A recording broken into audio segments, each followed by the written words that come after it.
Hello, hello. Welcome back.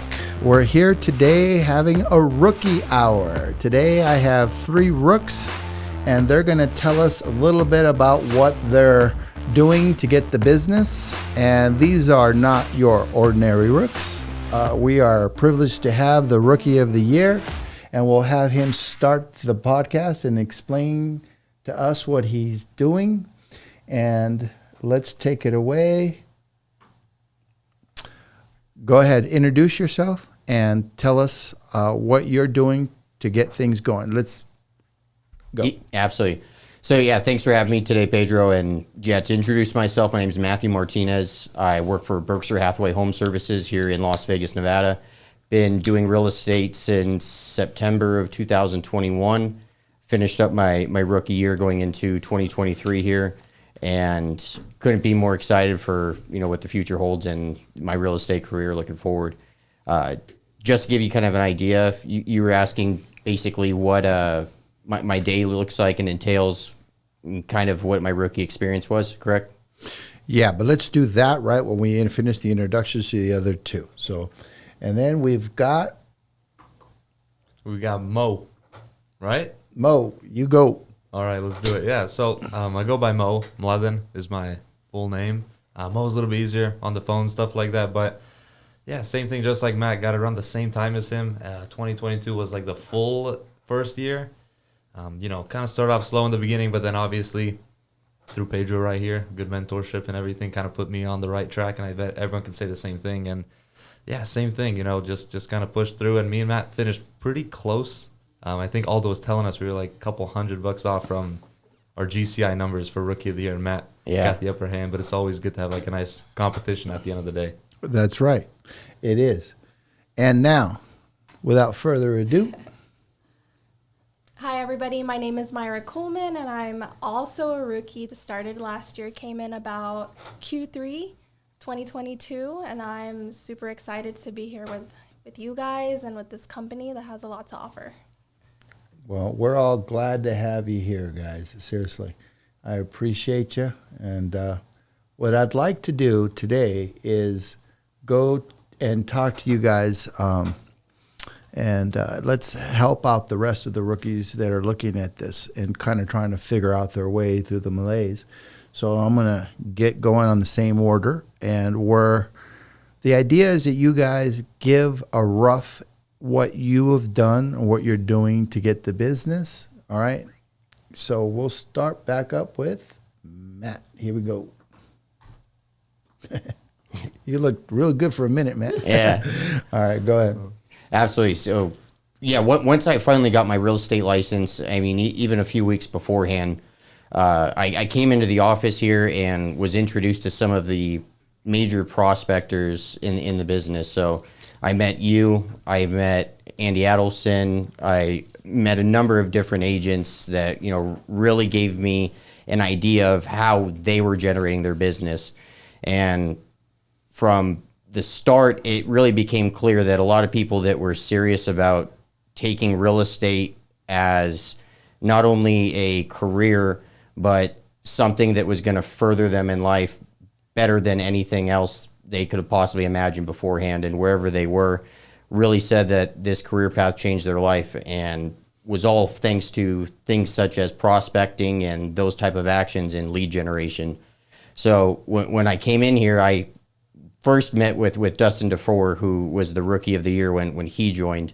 And Pedro, you were the one that showed him the ropes of basically how to get on the phone, how to talk with people, how to differentiate in-person selling and phone prospecting, communicating with your voice being the only thing that people have to gauge you by, and using that to build your career. So once I took the time to listen and hear him and learn about the tough road, how long it took, and the failures to eventually lead to success, I fully committed my mindset into believing that this was the true only way to further myself and enter into real estate. So I got the Mike Ferry scripts that were handed to me. I spent some time reading over the just listed, just sold, the expireds. And the day that my license came, I activated my Mojo account, got a list of the expireds, a list of some farms in local areas that I wanted to map out, and ultimately just started hitting them as hard as I could, making, hundreds of phone calls every single day, really struggling to figure out what was going to work for me. And I'm sure you saw that in specific, that as much as, especially in any type of sales, there's always a script and there's a format to follow on how you execute a sale, how you execute a conversation to gain someone's interest and to figure out what their needs are to create solutions for that. And in doing so, I had to figure out how I communicate in my own way. And it took a lot of time to figure that out ultimately, and came with a lot of trials and tribulations. And one of the things I always talk about, especially now switching over to some different forms of phone prospecting, is that it was never easy and had a lot of hard time really starting out.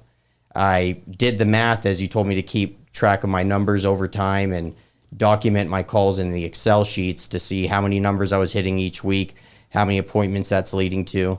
And the majority of my business starting off was through door knocking and open houses. Was the only way I was able to really gain any traction. So before I did real estate, I had a background in doing door-to-door sales, and that was one of the toughest and best life lessons that I ever found myself in, and showed me a lot about true mindset. And in the reality, it transferred over here as well, under the simple fact that, I went door to door, had people spit in my face, call me every word under the sun that you could imagine. And the reality was, if you didn't have a full grasp of what's happening in your mind and have an ability to wipe that slate clean so that you wipe the spit off your face, walk to the door next door with a smile, ready to start at a fresh new perspective. If you didn't have an ability to do that, you're failing. And watch people in that line of work I was doing get fired, after they lacked that ability, and was able to persevere and take that skill set into real estate. But I took the door-to-door sales tactic, knocked doors, finally gained some traction, getting listings, finding buyers. Did the same thing with open houses, and that's how I slowly started to get my experience in the door opened in regards to actual transactions transpiring. But as much as I can say now that my bread and butter and what I do every single day is just pounding the phones for 12 plus hours, I went through 7 months of dialing hundreds of numbers every day with zero results. And they always say insanity is doing the same thing over and over, expecting a different result. And I for sure felt insane at times, going home, realizing I just, dialed another few hundred numbers for 4 months in a row and nothing has resulted from it. So once I was able to take those failures, look at it, and just commit myself to the belief system that Pedro did this, Dustin did this, Andy did this. It took them months to gain the traction, but it's why they are where they are today. Allowed me to put all those negative thoughts and ideas out of my mind and solely focus on the objective of, I'm going to do whatever it takes to master this craft and find my own road to make it work. And it took a long time and took months of failure, but I can feel comfortable saying that I figured out my own way to make it happen. And that's basically what I'm looking at now. Well, I appreciate, the details that you gave, and you mentioned some things that I'll talk about. First, number one, we all got to remember, okay, we all have to find our own voice, and we all have to find what works for us. What works for me may not work for you. So that was a good lesson, right? But like the great story by Disney, Ratatouille, I think everyone can be a cook, so everyone can prospect. Yeah. Right? Now, you'd have to know what Ratatouille is to kind of get a laugh out of that one. But I have kids, so I definitely know what Ratatouille is and what that was all about. But everyone can be a cook. Everyone could be a prospector, but they have to get through the first 3 months. It took me 3 months before I even got a deal. I got to the point where I was literally sitting in my office, bummed out, and I have a family, and I have to provide, right? And I remember Mary Ellen, which was our old supervisor, came in, sat next to me. She says, "What's wrong?" I said, "This isn't working, man." She says, "It works. You just got to keep trying." And I'm like, "Okay." And I got up and I went back on the phones. And I'd love to say that that day I got another one. It didn't happen for another week. But then it started happening, and it started happening big time. You mentioned Dustin DeFore. He's one of my favorite peeps. He's Amazing, man. unbelievable guy. But I got to give credit where credit is due. A guy named Paul Companeros was also a mentor to Dustin DeFore. And Paul was a freaking monster. I mean, unbelievable. And I got to say that it was in large part because he would get there every day and dial his numbers that he got the competitive juices going in me. And I'm a lot of things, but I won't be worked. I will not be outworked. Will not happen. If I see that someone's working harder than me and doing better than me, I'm going to go. And I'm going to try and do the best I can. You know who can relate to that is long distance runners. You know, they're running as hard as they can, but if they see another runner just in front of them, they're going to pick up the pace. And that's what Paul Campaneros did for both Dustin and I. Mm-hmm. And he was a great, and better said, he is a great prospector. So I just wanted to give a shout out to both Dustin and Paul. But I will say this. Dustin has a really great story. You guys want to hear it? Yeah. Yeah. All right. So Dustin and I, we started dialing about 9 o'clock in the morning. And it was roughly about 12. We took a lunch briefly. We came back and we're dialing. It's 4 o'clock and everyone else was gone. And it was just Dustin and I. And Dustin was trying to work at my pace. And so he's seeing that I'm not leaving. And he finally turns and looks at me and goes, "Dude, when are you leaving?" Because I can't leave until you leave. I said, "I haven't got an appointment yet." He goes, "Well, what does that mean?" "It means I haven't got an appointment yet." He goes, "Okay." I go, "Are you leaving?" He goes, "Nope." I go, "All right." So we started calling. Now, about 5:15, I got my appointment. And then he asked me, "Are you leaving?" I said, "Not until you get yours." Sigh. Okay. Not 10 minutes later-ish, I don't want to exaggerate, he got his appointment. But he got an appointment for over $1 million listing. Back in the day, where today that's a $2 million listing. Mm-hmm. All right. So we're talking 5 years ago. So I'm sitting there and I'm like, "Okay, dude, how do you feel right now?" He goes, "This is amazing." I go, "Yeah, I hold on to this one, dude. This is a good one." I don't even remember mine, really. I don't remember how much it was for. I know I took the listing, but I was more excited about him. Mm-hmm. All right. But watch this. I said to him, "Do you want to keep calling?" He looked at me and turned white. It's like, "What?" I'm just kidding, dude. So we got our stuff and we left. So we had a good day. Both of us. He came back excited that he got the offer. Paul actually helped him negotiate that deal, and he got the deal, and he's excited about it. And he ended up closing it. So that was one of his first deals, but that made him a believer. And every one of us have that deal. And so now I'm going to turn our attentions to Mo. To Mo. Tell us, Mo. Yeah, well, the story of Mo, that kind of just originated here, really. But I've been an athlete my whole life, and that exact mindset, I feel like translated to this, to the gym, to like whatever. I feel like it's all kind of coincides with one another, kind of just working. And like, even if you don't see the results, I always relate it back to the gym because I'm in the gym every day. And it's like, you can go for like 6 months, 7 months, but you're probably not going to see any results. There's always going to be like 10 guys, 20 guys that are bigger than you at the gym. And you're sitting there, you're like, "Man, I'm pumping iron, nothing's working." But it's working. It's just coming along slowly. And it's kind of like the same thing with prospecting. And that's what I do, like certain amount of contacts a day, or just keep going until an appointment. but just kind of pushing forward and always having that belief. And that's just kind of always been ingrained within me to be like, look, you know, it's same thing with like training for like soccer or like football or basketball. It's like, yeah, you're going to keep training, just keep pushing through it. It's going to come one day or another, you know, that appointment or that kind of feeling of gratification. But I'm only 21. Can't really speak too much from experience in terms of feeling success or something like that. I guess I'm just going to keep pushing through and keep going with this momentum of like listening and appointment and keep calling and working, because I mean, there's not really much else to do other than just to work. And I think if you have that mindset of just consistency and work, you're just going to keep going above and beyond from, you know, the competition and separating yourself. Kind of like what you were saying. No one's going to outwork you. So, like, I guess we can all kind of set it as a standard to outwork Pedro. Well, I appreciate that, but it ain't going to happen. All right. And now we've got the next batter up. Go ahead. What do you do to get business? So okay, hold on.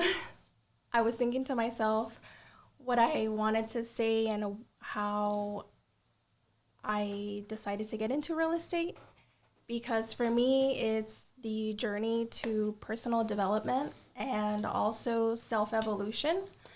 As a real estate agent, you know, you're your own boss, you make your own hours, and you're going to work as hard as you want to work to make what you want to make, right? Mm-hmm. So being my own boss for a while, I was stuck in the comfort zone, and I just knew I had outgrown what I was doing. And not only was it mentally draining me, but also it was starting to manifest physically. And so I thought to myself, what is going to be the next thing that's going to challenge me and make me the better version of myself? And not also that, but everybody always tells me everything that they see within me, and I guess I just want to show myself and prove myself what everybody else sees in me. So I was like, okay, you know, everybody tells me everybody and their mom is a real estate agent, right? But you can't keep that mindset. There's always enough for everybody. You can't think to yourself, oh, well, people already know, you know, 2-3 real estate agents, because they're not you. You know, you're going to attract the people that you need to attract to help the people that you need to help. And that's basically how I got into real estate. And I joined a team because my mindset is, okay, I can try to figure out all the ways to try to learn and figure out things, or I can have a mentor that can help me and push me, propel me. You know, it could take me a year or two to really be comfortable, but if you have the help and the mentorship, that can happen a lot faster. So you're saying you joined a team, and so you have someone that is guiding you through the whole malaise.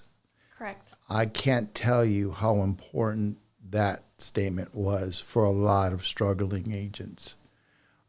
People, guys, whoever's listening to this and you're struggling, join a freaking team.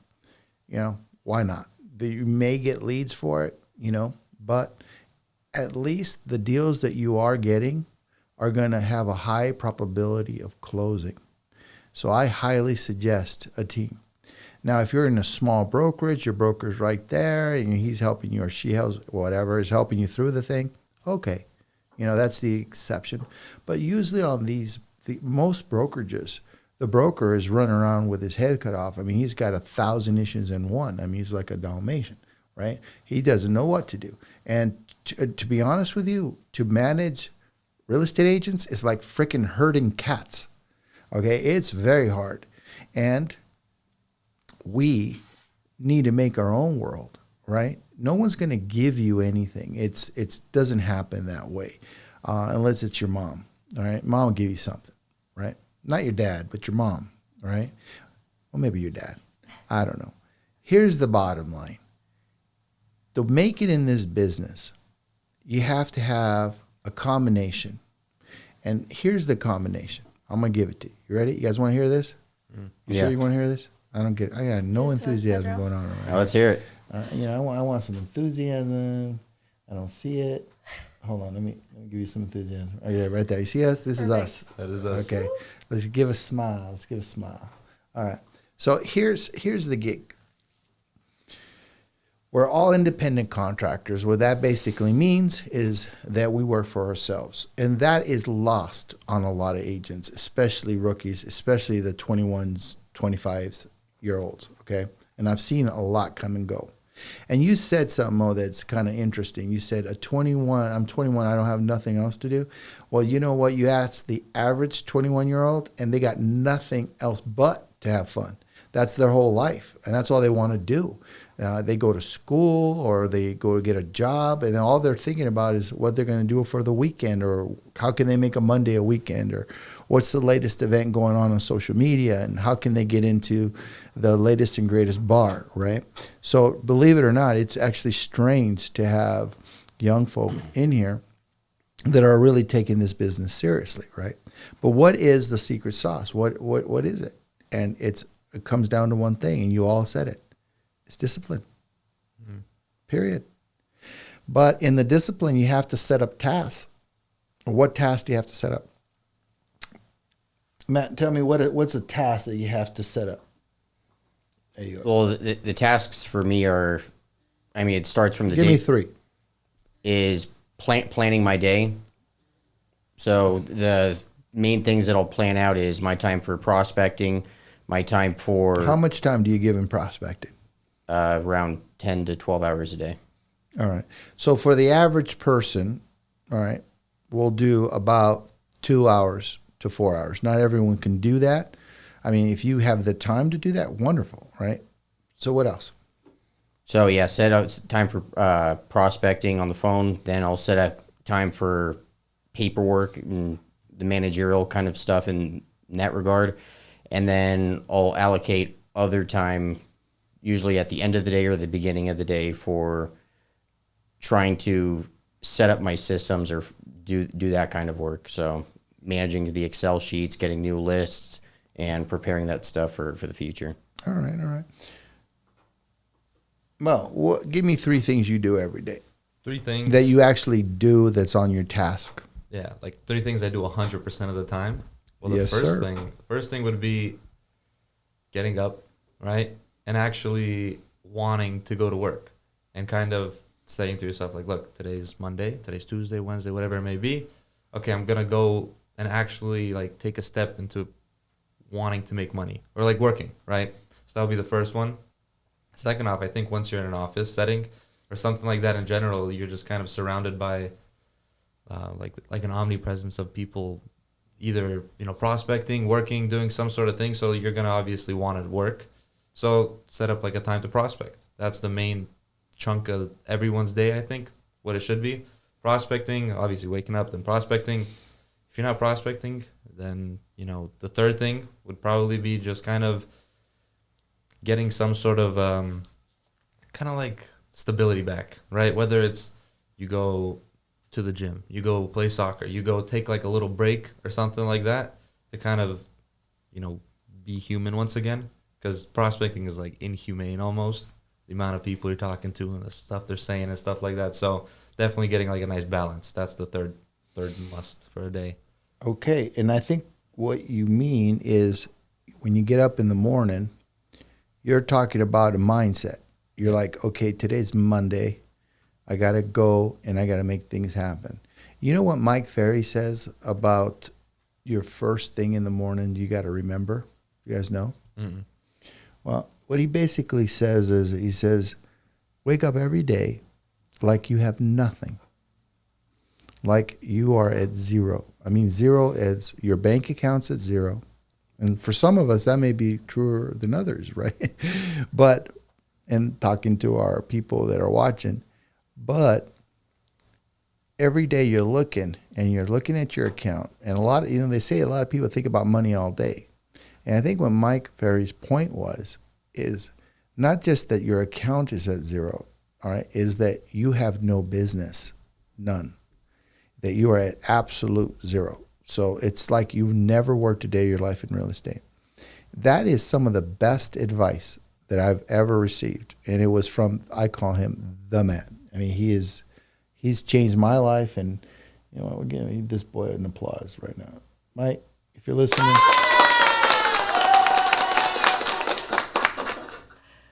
And when you're sitting with a person, the next piece of advice is don't freaking have commission breath. Don't make decisions for them. Let them make their own decisions, and don't push them on something that they don't want, but make absolutely sure they want what they have. But sometimes as agents, we need that check so bad, right, that we'll kind of push them to do a deal. Now, I'm not saying that's standard practice and at all, but we would encourage the sale in our own way, right? But I'll give you an example of what I've seen to make it simple so you guys understand what I'm talking about. I had a client, and her and her family are relocating from California, right? And they live in an apartment, and they pay like $2,700 a month, right? Mm-hmm. And I won't tell you the names of these people. It doesn't really matter, right? But I will just say that they're really happy to come to Vegas and be able to buy a house, right? And their payment's going to be like $2,400-$2,500, man. Even if they pay $2,700, they're still freaking tickled because they own the property. But when they got here, they loved the pictures, they loved the property, they loved everything about the property. But then the kids got involved, you know, and they were like, no, we could probably find something better, something bigger, whatever. And I'm like, okay, you do what you got to do. And I tried to tell them that it is going to be an uphill battle in that price point to get another one that's going to help you. But if that's what you want to do, that's fine. And the due diligence, you can pretty much cancel for any reason, right? And they can. And, you know, they were dead set on not buying the property because of the kid's opinion. So me as a seasoned agent, I'm going to tell them, hey, guys, you know, you may want to rethink this one because, you know, it's really, the kids are not really in the rooms much, and they're older, and they may not be in the house for a long time, but it's hard to tell these people that because they're still under the impression the kids will be there for the next 20 years, and the probably kids maybe be there for the next 2 years, right? Mm-hmm. If that. But nothing I could do. So on that one, as an example, I didn't have commission breath. I didn't push them to do it, although I gently encouraged them. You see the difference? So we as agents, we got to help these people make intelligent decisions. And sometimes some agents push the envelope a little harder than they should. And then what happens is they don't have raving fans. And so they, you know, pushed it, they got the house, and now they're not happy with their purchase. And right now, some of the statistics that are coming out of NAR, et cetera, they're showing that the people that bought in 20, 21, 22 are not that happy with their purchase, a good chunk. So why? Why aren't they happy, guys? Can anybody give you an opinion? It's probably like a number of factors. I mean, it's proven, right, that in good economies, there's like a bunch more agents that like get their license and stuff like that, like regular like Joe Schmoes pick up a license. They're like, yeah, I'm gonna help out I'm gonna do Uber rides, and whoever I meet, I'm gonna hand them a business card and stuff like that. Like, those are part-time people, and they don't really have the mindset of, I'm gonna help this guy to the highest standard, right? There's like your fiduciary, however you say it, responsibility, but then you go above that, right? You know what I mean? It's in a contract. Oh, I have to be honest with you. I have to do this. But like, if you're a full-time agent and you want those Raven fans, you want someone to just step up instead of being, like I said, like a part-time Uber driver and a part-time agent as well, just because you wanted to make money in this economy. Okay. Matt, you got something to say about that? Yeah, I think Mladen hit a really great point, and the reality is that, you know, even when we had the boom in the real estate market during COVID, and there was, the numbers show there was a surge of people who got their license, got in here, and there's that famous statistic that here in Las Vegas, 90% of the business gets done by 10% of realtors, and the other 90% of realtors are looking for that remaining 10% of business. And that's just due to the fact that a lot of agents aren't full-time. This isn't their career, and this is some side thing that they're involved in. And just because of that, when you spread yourself too thin in anything in life, you can never give the true utmost all into anything. And whether that's sports, family, relationships, whatever you're pursuing, if you don't give something your all, you're leaving something on the table. And I think when you're involving yourself in sales or with other people, and in real estate's case, for most people, it's the biggest financial decision of their life. And when you don't give your absolute all to someone, it can be really transparent and seen pretty easily. And when other people, share those experiences with, their friends, their family about how their real estate transaction transpired, they, start to develop sour feelings about, why did I have to go through that headache? And, that document wasn't there on time and we had to go scramble at the last minute for addendums. And I was, up worried all late last night because of XYZ.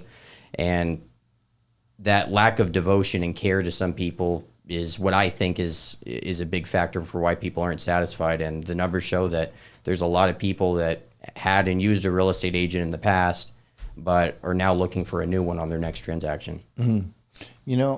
I've heard that through the NAR statistics that most people actually use their past agent if they could remember who he was or she was.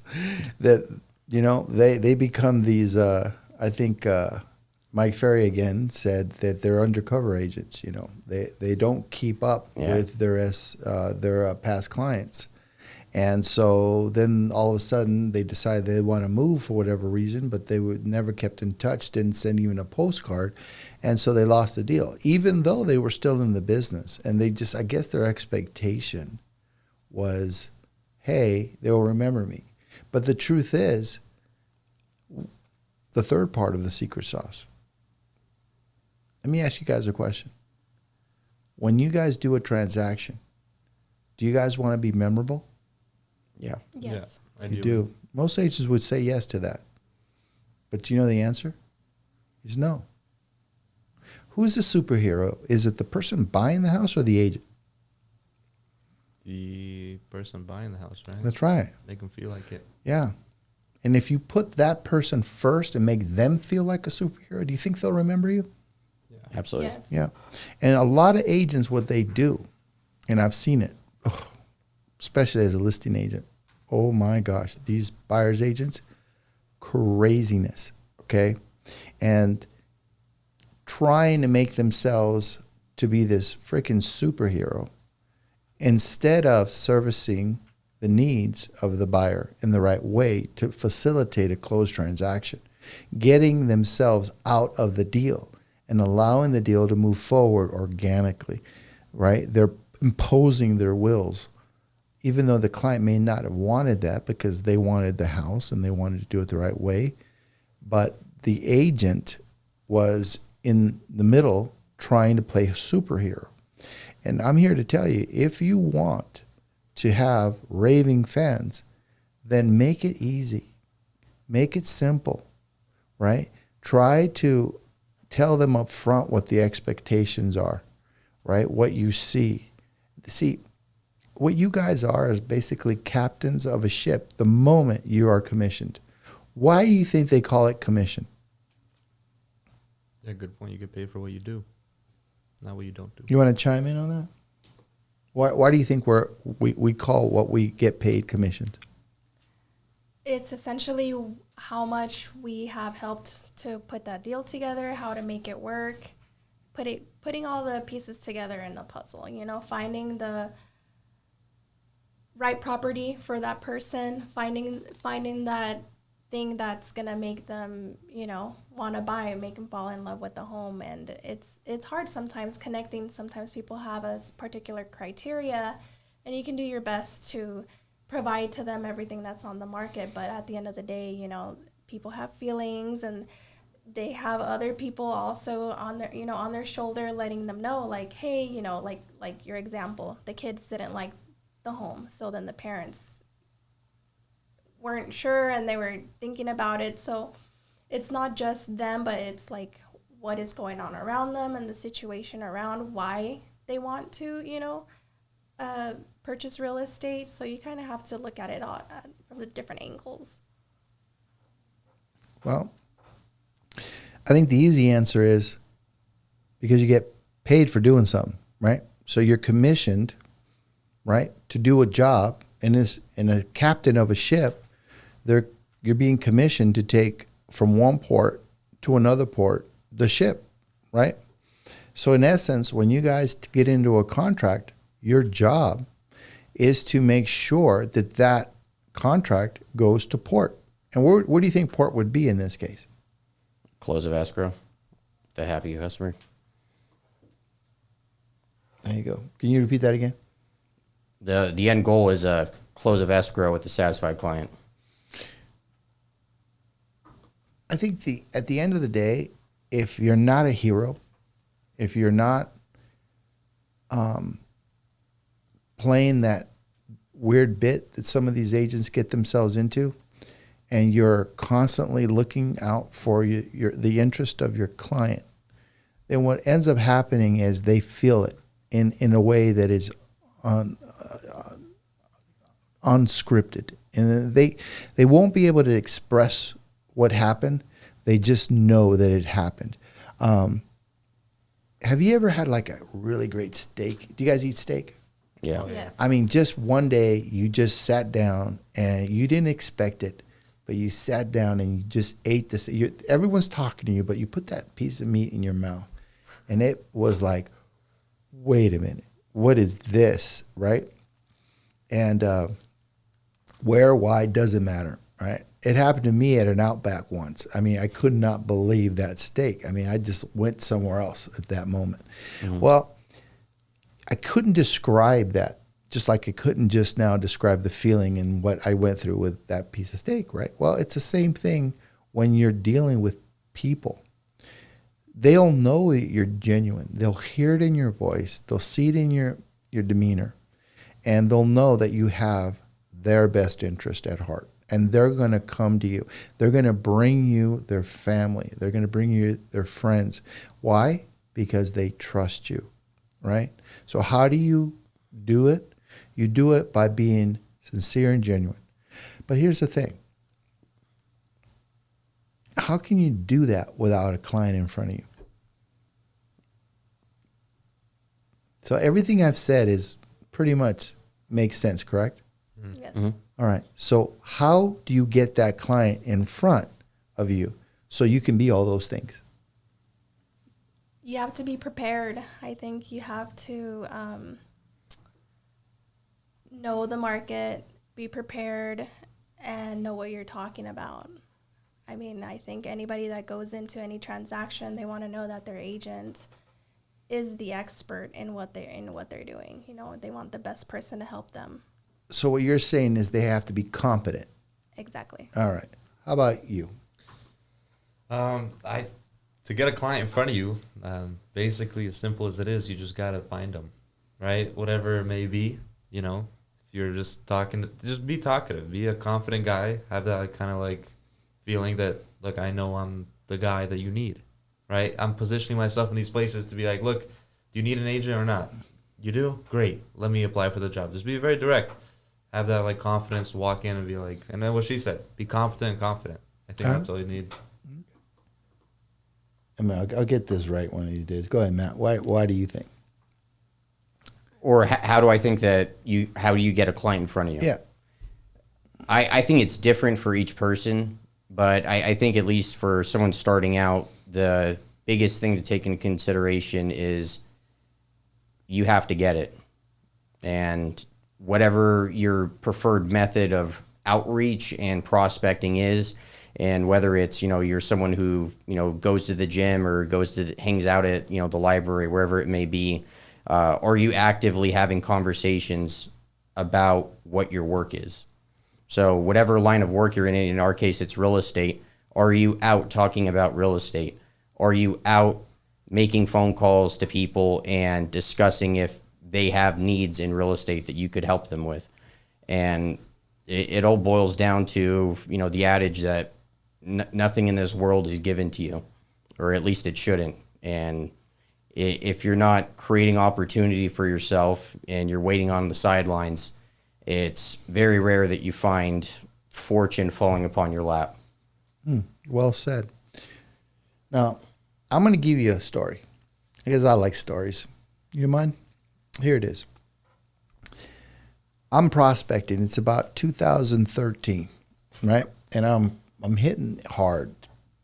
And I got on the phone with a gentleman, and he was hostile like no one's business. He effed me and effed you and effed everybody like 1,000 times, right? And I just listened. And I was a thick-skinned guy. Still am, kind of.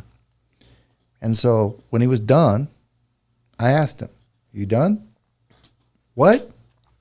Are you done?" "What do you mean?" "Well, I could tell you're really frustrated at other agents. I don't think you're frustrated at me because I just met you, right?" He was like, "Yeah, I'm done." I'm like, "Okay." I'm like, "Look, I'm sure you had a situation that some other agent didn't serve you correctly, but do you still have the need to sell that condo?" "Yeah, but I hate you guys." And he went on for another 10 minutes. And when he was done, I asked him, "Are you done?" "Yeah." I'm like, "Okay. So when can I meet you?" "I told you, I never want to see you guys again. That's it. It's over." I said, "Okay. So when can I meet you? Because you're going to need me to sell your property.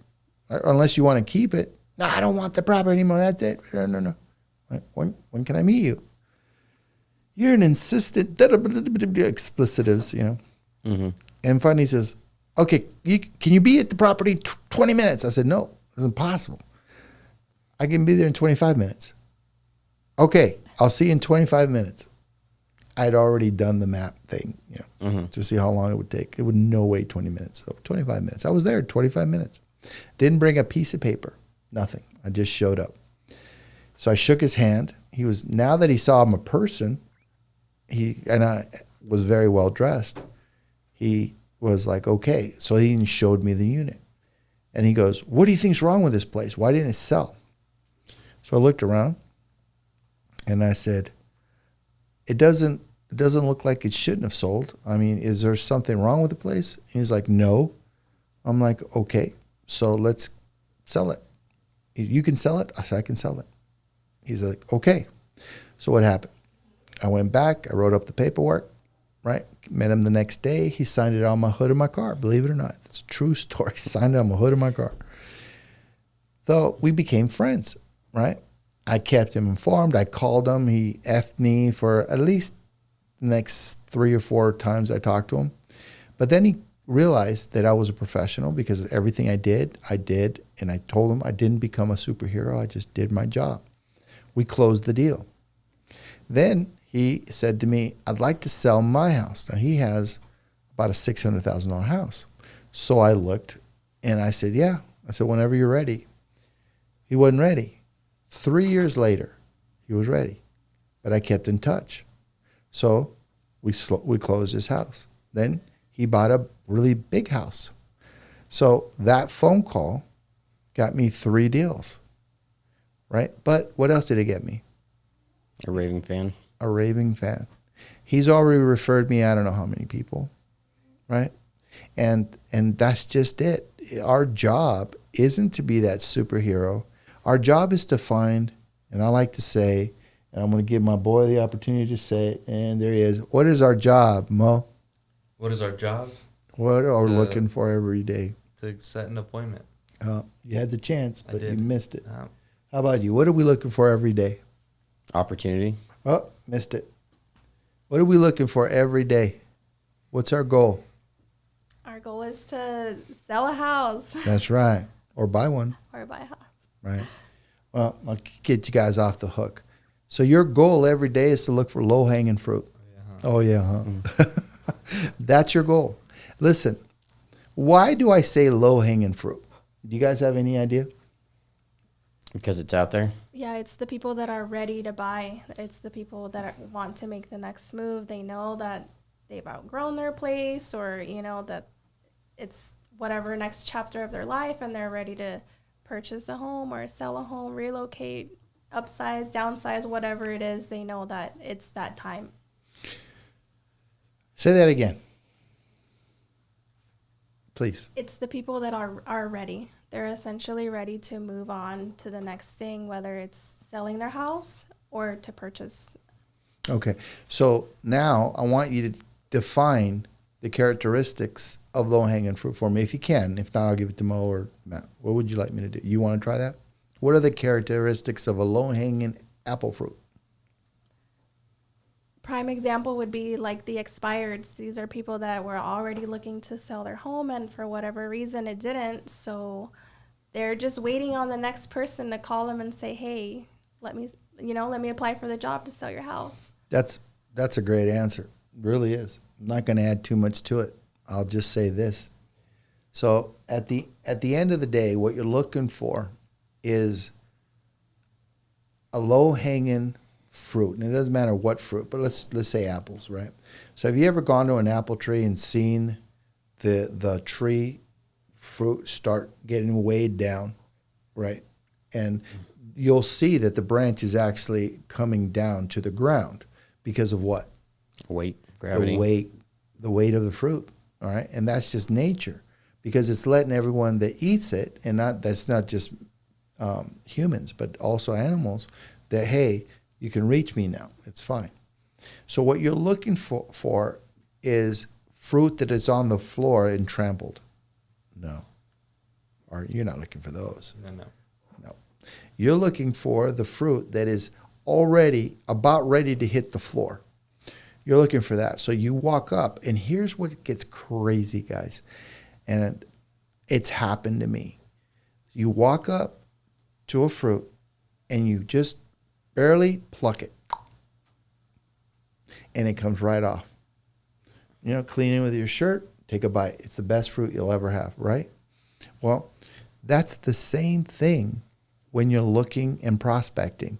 And it doesn't matter what type of prospecting you do. I mean, if you're sending mailers and they call you and you got yourself a low-hanging fruit situation, great. But let's talk about prospecting for a second. So now you're calling on the expires that you just mentioned, right? And you're on the phone for a couple hours and you're just beat to hell, right? But then all of a sudden, you get that call. And that call. So here's an example. Here's a quick story. So it's 5:45-ish at night. My wife's been blowing up the phone. She wants me to come home. I'm alone. Everyone's already left. But what didn't I have? An appointment. I wasn't leaving. It's either it's 8 o'clock and I can't call anymore, or I have an appointment. Those were the rules, right, back in the day. So it's about 5:45 and I make the call, and the serviceman answers the phone. He goes, yeah, you're trying to sell my house. I go, yes, sir. He goes, you're in luck. And I go, I am? He goes, yeah.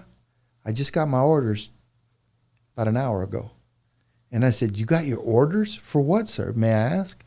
It's not classified or nothing? And he goes, no. He goes, I'm going to, I think it was, South Korea? Yeah, where we're at, right? Mm. So he got his orders to go to South Korea. And I said, well, do you still have to sell your house? Can you keep it? He goes, no. He goes, I'm going to be stationed somewhere else. And it just makes no sense for us to keep the house because we're going to be out overseas and they're going to pay for everything. And I'm like, great. I go, it is my lucky day. When can I come and see you? He goes, can you come tonight? I said, yes, sir. It's not going to be too late. I need at least an hour to prepare the paperwork. He says, not for me. Hold on. Honey, is it too late for him to come tonight? Nope, not for me. Ask him if he wants some iced tea or some lemonade. And I, sir, you don't have to do that. He goes, no, what do you want? I go, lemonade? He goes, okay, we'll have some lemonade waiting for you. So I got off the phone. I screamed like a baby, screamed like I was so happy. And then I went back to my office. I called my wife. Sorry, I can't make it for dinner, blah, blah, blah, blah. She was like, okay. And I did the paperwork and I took off. And I got there. I had my lemonade, signed the contract, and it was like eating that apple, man. Yeah. Except it was a lemon. It was lemonade. It was unfreaking believable. I got in my car and I put the file to my right and I looked at it as I was driving. I kept looking at it. I couldn't believe that. And that's where low-hanging fruit occurred to me as I was driving. I'm like, you know what? This is it. This is what I'm looking for, guys. This is it. I need to have people that are ready to go right now, right? And I didn't have the money back in the day to be able to pay for like $500, $800, $1,000 in mailers so I can meet people that are wanting to do the same. I had to find people that I could call because it's the cheapest way for me to stay in business, right? And then you guys had mentioned something else, and I'll say it. One thing you guys mentioned was people staying in business.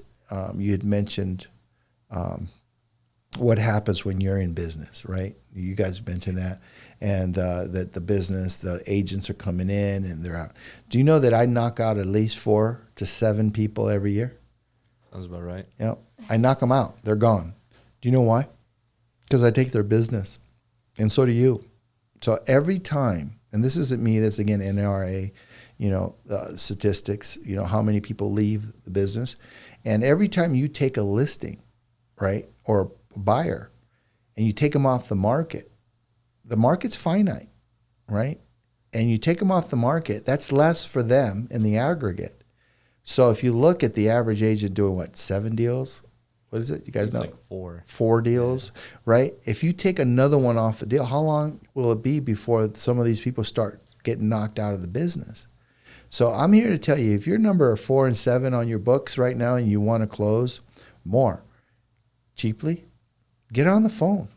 It's not that bad. Water's warm, lots of explicitives to deal with, but do it. What do you got to lose? At the end of the day, what's going to happen is you're going to get business and you're going to help out people. And isn't this about helping people, guys? Yeah. Yeah. And you Absolutely. get compensated for it. So that being said, I want to hear a story from Matt. Tell me a story about a guy or gal that you helped, a couple, whatever, how it made you feel after that you really felt like if it wasn't for you, they may not have gotten the house or at least not gotten the service. Can you share a story or no? I can. I have one that comes to the front of mind, and I don't want to kind of release too much about his personal information or whatever, but I joined this career because of the passion I felt behind it. And when I talk about I did door-to-door sales, beforehand, before I got into real estate, the reason I would say had to push myself and kind of be a little bit more, I guess, robotic and just determined to execute on a system was because I really didn't have the passion behind what I was selling in the past. And I've understood really quickly that I love sales. I love the whole aspect of working with people and me creating something for myself on my own schedule, XYZ. And it wasn't until the one experience that showed me that this was it for me was something that I had absolutely no part of but watched happen. And it was ultimately when I graduated from college, I had a close friend, Nick, who called me and said, "Hey, I'm looking at buying a property in Las Vegas. I know you said your dad does real estate, right?" And I said, "Yep." Got him in contact. My dad went and helped, get him set up on a search, facilitated a transaction for him. And again, I had absolutely no part of anything. Was really kind of oblivious to it happening in the background.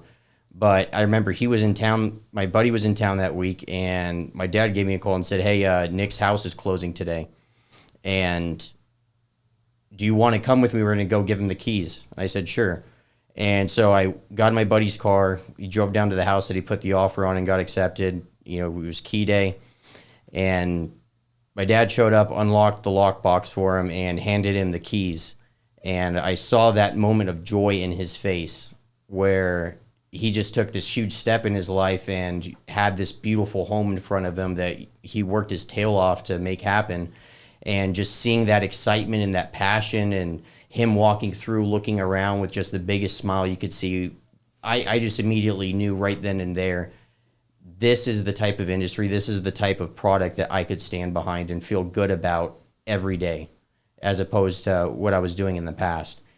And I went and searched for that feeling, and it didn't happen until about, I'd say the biggest defining story for me was a gentleman that I helped and was a service member to our country, and had found himself just, a year prior, losing absolutely everything. He had no home, had a wife and kids that were staying, he told me, at the Seagull Suites here in town. And he said the conditions were bad, insects, XYZ. And when I called him on the phone and told him that he has an ability to purchase a home, he straight up told me that's not going to happen. There's no way. And I went and I set up a search. I got him in contact with the lender, and day by day I would call him and ask him if the search was matching with what he was looking for. And eventually the lender called and said, "Hey, we have a pre-approval. You're pre-approved, your VA loan got through, and you're able to buy a home." And whenever I would get on the phone with him, he would just keep saying, "Hey, Matt, you're like, I know you keep telling me that there's this pre-approval and things are good to go, but I'm just a skeptic, man. I'm just waiting for the rug to get pulled out from under me."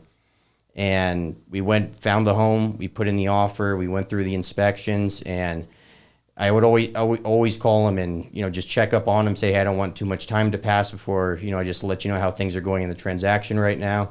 And he was just skeptical start to finish and couldn't believe that it was happening. And kept saying, "Matt, the rug is going to get pulled. I'm just waiting. I'm not getting excited for absolutely nothing. Like, this kind of stuff doesn't happen to me." And there came the day where we were doing the final walkthrough, and I could just see the joy and the emotions in him and his wife's face when they saw their kids playing in the front yard. And they were playing the Squid Games, red light, green light game. And they looked at it and said, our kids right now, we're, on the second story of this apartment, and they don't have the opportunity to run around. I tell them that there's people below us and we can't do that. And I've never seen them play like this. And the day finally came, 2 days later, I handed this man the keys and, showed up with a Christmas tree because I told him that we were going to get him in right before Thanksgiving, and made that happen for him, and had Thanksgiving dinner there. And the raw emotions that he expressed to me, and how life-changing it was for someone like him, and what he went through, and what this did for his family, and seeing his kids share that experience, was something that gives me goosebumps already just talking about it. And I will forever be grateful to that man for giving me the opportunity to represent him, to put his trust in me, and allow that to happen. And I will take that memory with me for the rest of my life. What a great story. How about you, Mo? Do you have anything? Yeah, I got my first deal. I think that one was like the pinnacle, because it was my first one, right? It's your first deal. Right? Yeah, first deal. So this was like, I think last year, July, something like that. And yeah, basically I'm just calling, and it was like low-hanging fruit. And it's this lady that lives down in California. She's like, "Hey, I got this property I grew up in Vegas." And I'm like, "Oh, well, like, I see the address here." She's like, "Yeah, like 1942 house." And I'm like, "Man, this is old, And this lady's like, "Yeah, and the issue is, we got like a mountain of debt we have to pay off, And I'm like, "Shoot, okay, let me come by and I'll help you out." And, they came one time here to Vegas to the house basically just to meet me, so we can kind of sit down. They're older couple. So they kind of wanted to do everything paperwork-wise and everything. So, we sit down, and this lady's practically in tears as we're signing the documents and everything. Right? Keep in mind, I'm almost in tears because I don't know how to fill out the dang contract. But, like, she's like, "What's this page?" I'm like, "Man, I don't know. I mean, do you want to get the debt paid off or not, And that's kind of how we went through it. And, I give him, like, a net sheet, and it's like, "Yeah, you're going to net, like, 220 grand. And she's like, "I have, like, 215 grand of debt to pay off." And I'm like, that's going to cut it close. She's like, "I really need this bottom line number, Not everything went as smoothly as that to get that bottom line number, but enough to kind of avoid that whole thing that would have happened, because they were going to get foreclosed on it. I mean, everything was going to go south for them. And basically, even though it was my first listing, it was like one of the later ones to sell, because we had to keep dropping the price a little bit as to acclimate with the market and everything that's going on. But when we did, get it sold and everything, I'm asking them, like, hey, talk to your tax guy when it comes to pay off, all the debt, and like kind of work everything out, keep me up to date. And she actually called me like a month ago. She was like, we finally did all the paperwork. Everything's officially paid off. They have like a couple properties in California that were like within their family. That's where they wanted to keep them. They wanted to sell the smaller one first. And they were like, now we can actually, keep these within our family. And then she's like, crying on the phone. She's like, wow, we paid off our debt, all thanks to you. And I can't believe we were your first deal. And I was like, wow, you actually like that I was like a first-time agent and everything? Like, yeah, why not? You're a young guy. And I'm like, man, that's cool that there's people like that out there. So that was like, I don't know, what kind of set the tone for the business and the industry and everything like that. That's awesome. That's a great story, man, for both of you. Look, guys, at the end of the day, when I graduated university, I was trying to figure out what the heck I was going to do. I was going to be an attorney, believe it or not. I passed the LSAT, or I took the LSAT, got accepted at a couple, universities to go. And we had some problems with the family. I had to go to work, so I did. And I'll never forget breaking down some of my options. Do I want to go to do anything medical? I'm like, no, don't want to do anything medical. I don't want to do that. That's not me. And I broke it down. And I said, do I really want to be an attorney and deal with all that baloney? Because I had to take the summer, right? And I was like, no. And so after a process of elimination, I kind of like the whole mortgage lending / real estate thing, because I didn't have to give people real bad news. I mean, worst case scenario when you're pre-qualifying a client is you don't qualify. Sorry. The best news is, hey, you do qualify. And hey, you're going to be able to get a house. Those are music to people's ears. And they get really excited about that. So I was like, you know what? That's kind of where I want to go. So I did. And it's been good to me. I've enjoyed it. But you guys, as your first year in, you're doing it right. What you're doing is the way you should be doing it. Calling on the phone as many hours as you can. And especially because right now you don't have the commitments, and I'm assuming you're both single, correct? You don't have a wife, either one of you. You have girlfriends, but not a wife, right? No wife. Mm-hmm. Trust me, there's a difference. Yeah. Big difference. Okay? And you can never get rid of her. I love my wife, but oh boy, what a difference. So at the end, when you start having children and all that, then now your perspective changes. So by getting this discipline down right now as young men, it will really help you guys in the future. It will help you in more ways than you can possibly imagine. Having the ability to talk and express a product, a business plan. And here I'm talking about talking. I can't talk right this second. Let's try that again. Having the ability to help people get what they want so you can get what you want, okay? And it doesn't matter what field. What you guys are learning, you can apply in any field, believe it or not. You two are in a situation where you can go and sell anything, all right? Which, believe it, later on down the road, that could be options for you, okay? To sell greater things, go into other things, do other things. So this discipline that you're learning is going to help you guys.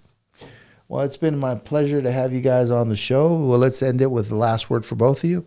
So Mo will give you the last word because we gave Matt the first. So go ahead, Mo. What you got to say to the public here, to peoples? What I got to say to the public? I don't know. Honestly, just go with the flow. Do your own thing. As long as you're working hard, being consistent, something's going to come out of it. Okay. Matt, what you got to say? How do you close this up? I just got to say that the world is your oyster, and it is what you make it. And I think these industries kind of show you that you're never the victim. You're always the one that's in control of your reality. And no matter what life throws at you, you have the ability to grab the reins and take charge of your own life. And it's all up in your hands. Well, thank you for being part of Master Mindset. We're here to help us agents get a voice. So if you want to join the show, feel free to give us a call. Reach out to us. Thank you. Have a wonderful day.